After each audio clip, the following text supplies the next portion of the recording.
transisi diabetes itu sebetulnya satu proses di mana seorang dengan kita ngomong tentang diabetes tipe 1 ya, walaupun sekarang Yap. juga banyak anak-anak yang lebih muda lagi yang bukan diabetes tipe 1 yang sudah gulanya tinggi waktu usianya masih muda, Yap. masih sangat muda, dan Yap. kemudian pada waktu sudah menjelang dewasa, biasanya ada umurnya yang sudah kita patokin, di mana biasanya masuk ke kuliah, Mm-mm. di mana harus mandiri, Yap. dan di situ kita harapkan ada suatu proses yang baik yang membuat kesinambungan daripada Mhm. pengobatan diabetes, ya, terutama dalam hal uh, lifestyle, kemudian penggunaan insulin, dan juga tentang Yap. bahaya-bahaya komplikasi. Kira sama ya dengan Dr. Roy ya. Dari katanya Mhm. transisi berarti kan perpindahan ya.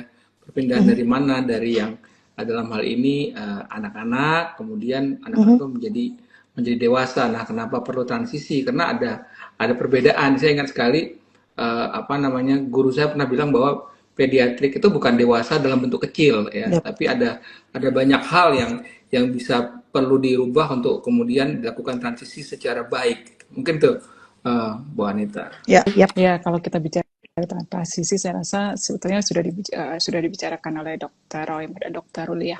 Jadi transisi artinya ada ya proses perubahan ya.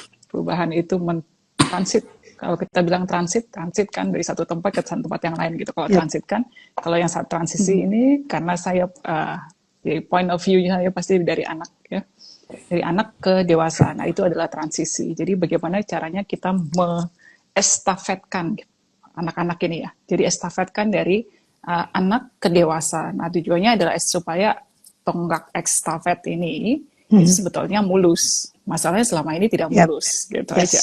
Jadi karena akan ada perbedaan antara anak pediatrik Yap. dengan dewasa.